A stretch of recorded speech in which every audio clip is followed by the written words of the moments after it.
Are my dad and mom's move finished? Ben decided on his own that we would live together without consulting me, and he didn't help at all. He never seems to want to listen to my opinion. He proceeds with things based on his own ideas and acts on his own. Even now, he only asked about the situation over the phone, but I don't even know where he is.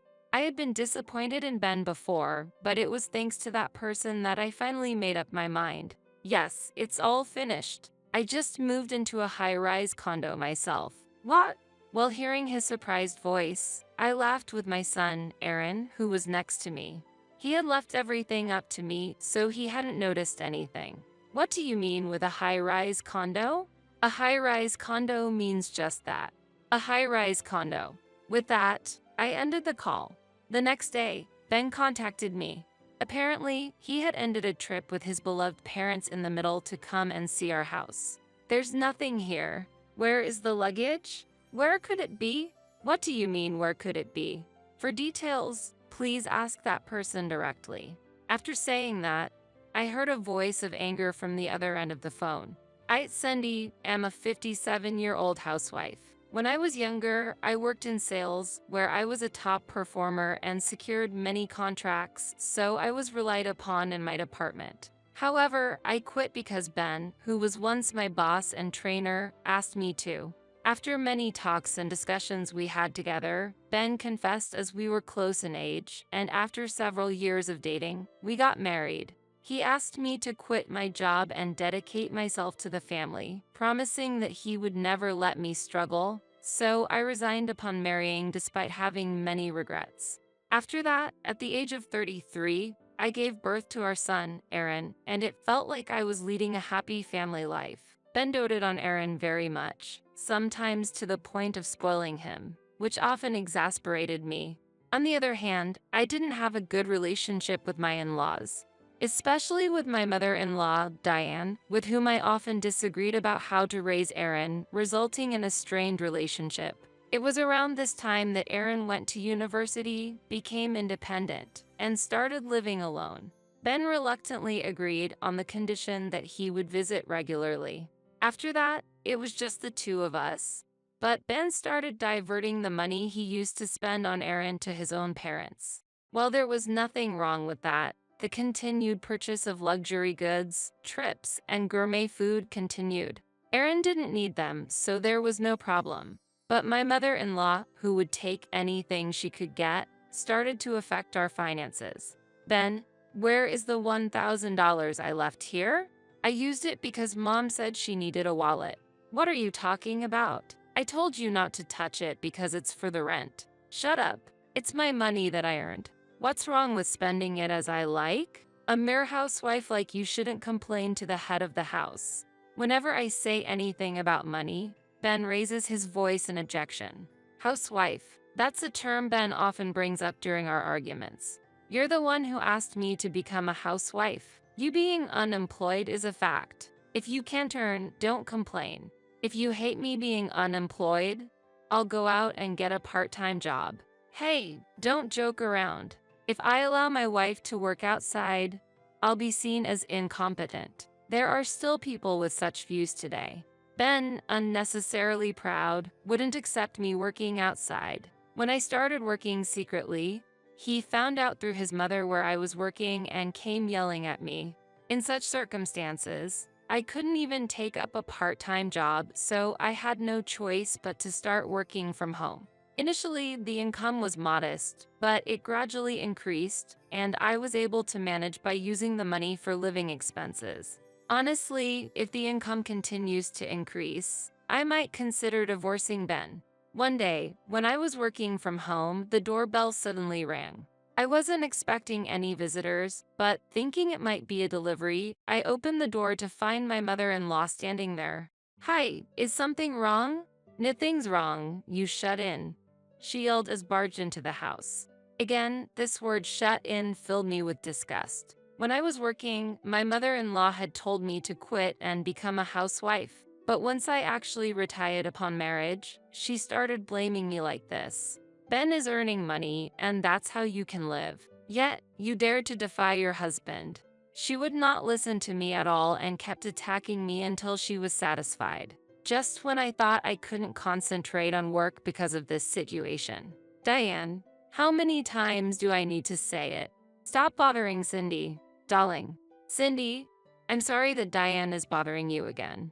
My father-in-law, Henry, had come to take my mother-in-law home. He has always been rational, and ever since he retired, he has been gardening while also keeping my overly assertive mother-in-law in check. He had returned from gardening today and, noticing my mother-in-law was missing, came over worried.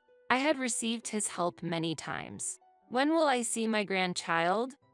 My mother-in-law once asked. If you keep pressuring Cindy like that, she'll feel even less like having children. He had defended me when I was struggling with fertility issues and alleviated the pressure from my mother-in-law. And after Aaron was born, when my mother-in-law tried to take him from me, this child is a precious heir. I will raise him. Please give Aaron back. Then saying enough, my father-in-law rescued Aaron from her hands. He also scrapped the cohabitation plan that had been proposed at the time when he saw that my mother-in-law might become too intrusive. Ben had sided with his mother and wanted to live together, but thanks to my father-in-law firmly saying, "You're the husband. Put your wife and child first," we were able to avoid cohabitation. If I had lived with my mother-in-law, I might not have endured her mistreatment. I am very grateful to my father-in-law. Thanks to him, I've been able to maintain a reasonable distance from my in-laws. Amidst being frustrated with life with Ben, I suddenly received news that my mother had passed away. She had a chronic illness, and my sister had been caring for her. My father passed away early, and my mother hadn't touched the assets he left, resulting in a considerable inheritance for my sister and me. What will you do about your parents' home? Ben asked me. My sister has her own home, so she said she'd give it to me if I want it. How about moving to your parents' home then? He suggested while we were sorting out the inheritance. We currently live in a rented house, but my parents' home is quite old. Yes, how about moving after renovating it? I suggested. How will you fund the renovations? Ben asked. I'll use the inheritance, I replied. I haven't told Ben the specific amount of the inheritance. If he knew there was a large amount, he might give it to his mother. That's why I've only told him about the renovation costs. That shouldn't be a problem then, Ben agreed. I felt relieved inside. Moving to my parents' home would mean being long distance from my in-laws. That means I could also keep a distance from the problematic mother-in-law. With that in mind, I began actively preparing to move. The renovations were eventually completed, and I moved to my parents' home. What's this? I thought, because there were more boxes than expected. The moving company handled it, but I was surprised by the amount. While having my suspicions, I opened a box of unrecognizable luggage and found my mother-in-law's clothes inside. Ben, there's a box here packed with your mother's clothes. What's this all about? I asked. Did I forget to tell you? My parents and I are going to live in this house together. What? I was astonished. I was dumbfounded by this sudden announcement. Why do we need to live with my in-laws in my parents' house? I couldn't help but argue with Ben. I didn't hear anything about this. The renovation using the inheritance was meant for us to live together. Shut up. I've already decided. Ben raised his voice and pulled out a document. Holding the document, I was shocked. A divorce paper? If you oppose it, it's divorce. How will you live if you leave me, an unemployed woman? Ben said. The divorce paper already had Ben's signature on it. While I stood there stunned, Ben started packing his travel bag with clothes. Pack up the luggage and prepare for my parents' move by the time I get back. Wait, where are you going? I asked. I'm going on a little trip. I sold my parents' house, so I'll use that money. I'll stay at my parents' house for 2 or 3 days, then go on a luxurious trip for a week. Ben answered and left. I was left feeling the worst. The cohabitation was decided without my consent. He left the bothersome task of sorting things to me, and he went on a trip with his parents. At that moment, I decided to retaliate thoroughly.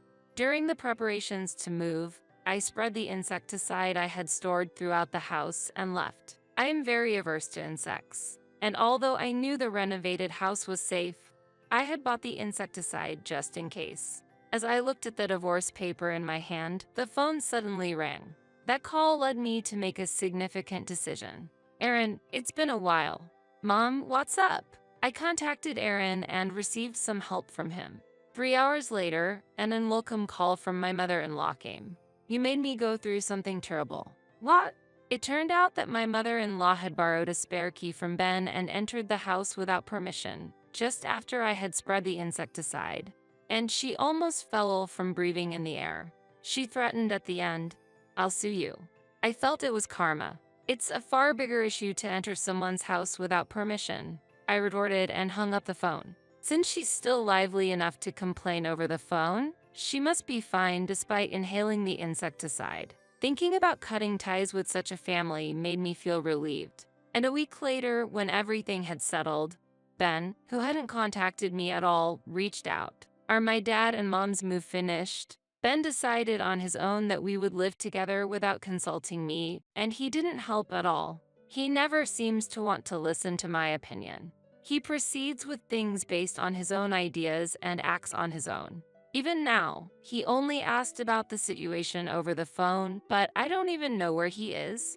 I had been disappointed in Ben before, but it was thanks to that person that I finally made up my mind. Yes, it's all finished. I just moved into a high-rise condo myself. War. While hearing his surprised voice, I laughed with my son, Aaron, who was next to me. He had left everything up to me, so he hadn't noticed anything. What do you mean with a high-rise condo? A high-rise condo means just that. A high-rise condo. With that, I ended the call. Finally, I was able to cut ties with Ben. My gratitude for the people who cooperated with Aaron was immeasurable. Thinking back, I headed to the sparkling new kitchen to prepare a special meal for Aaron. That day, when I told Aaron everything over the phone, he came to help right away. It's good you could come, but is work okay? No problem. I explained the situation, and they told me to go right away. Aaron works in real estate, and his company was started by a college senior. Since he had helped since his student days, it seems they understood immediately when he explained the situation. Mom, I need you to finish the contract today or tomorrow. I understand. So, I completed the necessary procedures, and I was able to move into the new high-rise condo. Today, as I was preparing for the celebration, Ben contacted me. Just imagining the reaction of my selfish husband and meddling mother-in-law when they visit the new home excites me. Hey, what's this? The next day, Ben contacted me.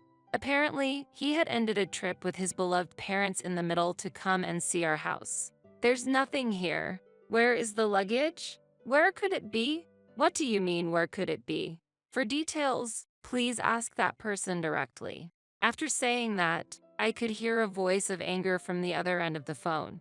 Enough with the jokes. Ben let out a small scream. Hearing that voice and trying to suppress my laughter, Aaron appeared. Cindy, I'm sorry for the trouble my family has caused. Soon after, I heard my father-in-law's voice from the other end of the phone. They seemed to be on speaker, and I could faintly hear Ben and my mother-in-law's voices as well. It's okay. You supported me. What's that? Explain. I sent your luggage to another location. The day Ben left the house, it was my father-in-law who contacted me. He first apologized for not being able to stop the unilateral actions of Ben and my mother-in-law. Then he said he would handle them and decided to send their luggage to the specified address. Thanks to the movers arranged by my father-in-law, the luggage transfer went smoothly. So, what will happen to this house? After explaining everything, I heard Ben's voice of confusion. I sold that house. What? You sold it? Why would you do something like that on your own? That house was inherited by me. My sister didn't want it, so she agreed it was okay to sell, and I decided to sell it. What's the problem? The house was well located and had been beautifully renovated, so it quickly found a buyer. In fact, Aaron Sr. liked it and immediately offered to buy it. As a result, the house was already owned by its new owner. Isn't that a bit too selfish? Ben, which mouth of yours can say such things? It was you who decided everything without listening to Cindy's opinion. Now I will show you where you two will live. Wait a moment. What do you mean by you two? I've had enough of Diane. Hopefully, this way you'll understand. In the calm yet stern voice of my father-in-law, I could sense my mother-in-law's surprise. She was probably under my father-in-law's sharp gaze. Dad and Grandma, you're underestimating Mom too much. At that moment, Aaron, standing next to me, said as calmly as my father-in-law, I've heard everything from Mom. Why should my mom, who renovated the house after receiving it from Grandma and Auntie, have to give it to you guys? Dad, you must know how Grandma has been treating Mom. Despite that, why would you consider living together? Aaron, that's no way to speak to your father. Father? Just giving orders and expecting obedience. Is that what a father does? You ignored Mom's opinions, and sometimes mine too, didn't you? Honestly, I don't want to be a father like you, and I don't want my loved ones to meet people like Grandma. The direct words from Aaron, whom they had doted on, left them speechless. After that, I could hear my father-in-law sighing on the other end of the phone. I'm truly sorry, Cindy, he said, and then he ended the call. Just before the call ended, I heard surprised voices from Ben and my mother-in-law. With that, my father-in-law will probably handle those two. By the way, this high-rise condo is really wonderful, isn't it? Yes, I was hoping I could live here someday. The purchase of this high-rise condo was smoothly financed with the money from selling the house, my savings from when I was single, and the remaining inheritance. It looks like I will be able to live off the income from my work-at-home job. It seems like we'll have peaceful days ahead for a while. You know, I actually valued Mom over Dad because you taught me proper things, even though you were strict. According to Aaron, while Ben would buy him anything he wanted, he seldom provided strict guidance and rarely listened to him. Even when he talked about school, Ben would just say I see and not engage seriously, always suggesting, let's go shopping next holiday, only wanting to go where he wanted. More than Ben, it was important for me to listen carefully, sometimes scold him, and seriously consider his future. It's true that since Aaron got through his rebellious phase, he occasionally gave Ben cold looks. Also, I remember when Ben was criticizing me, Aaron would intervene as if to protect me, saying, that can wait. We have something important to discuss now. Children are more sensitive to their parents' actions than we might think. Every time Dad said something to you, Mom, he would insult you for being unemployed. So, I decided to send money to help you. Huh? I hadn't heard about that. I heard it from Grandpa. Apparently, all the money I sent ended up going to Grandma. My father-in-law had long suspected my mother-in-law's extravagant lifestyle. Indeed, Ben was sending her travel vouchers and gourmet food, but that wasn't all. Aside from that, my mother-in-law was frequently enjoying luxury lunches and shopping. The gifts Ben sent every month couldn't possibly explain it all. Despite this, the shared savings remained untouched. Turns out that all the remittances from Aaron were being taken by Ben and passed directly to my mother-in-law. I can't believe it. Knowing that, I've decided I don't want anything more to do with Dad. Aaron's expression was stern, clearly indicating his resolve. He seemed to be at the peak of his anger. I no longer intend to support Dad, and Grandpa said he's going to divorce Grandma. That's right. As Aaron said, my father-in-law proceeded with the divorce from my mother-in-law afterward. My mother-in-law tried to cling to my father-in-law, but he was fed up with her and Ben's self-centered actions and coldly pushed them away. I'll split the assets, but don't expect any inheritance. My father-in-law stated decisively, deciding to spend all his available funds and move into a facility. Due to my mother-in-law's wastefulness, there wasn't much inheritance left in the first place. Afterward, my father-in-law moved into the facility, letting go of my mother-in-law and Ben. As I was finally enjoying some peaceful days, I got another call from Ben. Hey, it's me, Ben. I know. What do you want? It's really tough, really. Reluctantly listening to him, the wasteful spending by my mother-in-law continued as usual. Ben had used up all the money he earned, and now they were even dipping into their living expenses. Previously, I supported the household with the money I earned, and we had remittances from Aaron, but now that these were gone, they were in a difficult situation. You're my wife, aren't you? Help me. No, I'm not your wife anymore. What? The divorce papers I received that day were promptly filled out and submitted by me. That means our marital relationship had already ended long ago. Unbelievable. Why did you submit it that day? You were the one who wrote it and brought it to me, right? I just followed through and submitted it. There shouldn't be any problem. Ben was at a loss for words upon hearing my response. He probably didn't anticipate that his own actions would backfire on him. So, can't we start over? What? No way. I've finally become free from you. There's no reason to go back. As I responded coldly, there was a noise on the other end of the phone. It's me, Cindy. What is it, Diane? It seemed like my mother-in-law had picked up the phone. I felt a strong aversion inside me upon hearing her contrived, sweet voice. I'm really sorry for being cold to you. So, do you remember how much I suffered? You tried to make me quit my job even before we were married, blamed me for not being able to have children, and tried to take Aaron away from me. If it weren't for my father-in-law helping, things would have been much worse. If you were in the same situation, do you think you could forgive me? My mother-in-law kept silent after my question. I will never forget nor forgive the treatment I received from her. And I have no intention to forgive Ben either. While you two were happily traveling, I was being ignored, wasn't I? From now on, please enjoy your wonderful lives. Goodbye. After declaring that, I hung up the phone, blocked his number, and cut off all ties with Ben and his family. Afterward, I heard that Ben and my mother-in-law were reluctantly living in a cheap apartment provided by my father-in-law. Ben had spent so much on his mother that there was hardly any savings left. He had a decent income, so he initially planned to save a bit before moving out. My mother-in-law tried to start housekeeping but was unable to curb her spending habits and do housekeeping, since she had been away from domestic chores for years, thanks to my father-in-law who had retired and taken over the household duties. While she was unaccustomed to housework, she fell and broke her leg, necessitating care. Overwhelmed with caregiving and housework, Ben accumulated fatigue, which led to mistakes at work, resulting in an irrevocable error that eventually forced him to resign. That's why he contacted me for help. Aaron visited and reported on Ben's plight, but he declined to help him. He should have at least saved the money I sent. Indeed, but regretting it now won't help. Meanwhile, my life was progressing smoothly. Thanks to Aaron and his friends recommending me, my client base for home-based work has increased, significantly improving my income. Aaron, who used to barely visit when Ben was around, now comes by frequently, and although he offers to send money, I decline as I'm not struggling financially due to my earnings.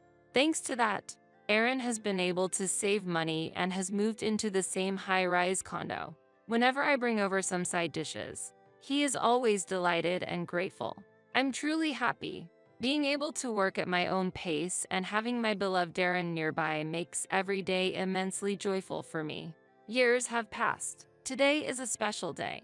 Mom, I want to introduce someone to you. It's the day Aaron is bringing his fiancée. She is someone I've known well for a long time since she has been dating Aaron since high school. Ben doesn't know about this because it would cause trouble if he found out. Well, I doubt he would be interested anyway. Aaron is a bit too kind, so I feel reassured to entrust him to his capable fiancé. Just this time there is a formal greeting as fiancé and mother, so both of us are somewhat nervous. We know each other, so relax. By the way, there's something important I need to tell you. To my surprise, she was already pregnant with Aaron's child. That's what led to a prompt marriage. But seeing them so happy, I sent my heartfelt blessings. Determined not to become like my mother-in-law, I decided to support them while maintaining a healthy distance. Thanks to such measures, I feel that the relationship with my daughter-in-law is being well maintained. Occasionally, they come to show me their child's face, and we have been going out more frequently without burdening each other. Contrarily, I am unaware of the current situation of Ben and my mother-in-law as they have been abandoned by others. One's actions ultimately return to oneself. I must act carefully. With this awareness, I continue to work and handle household chores within my limits, enjoying a peaceful daily life.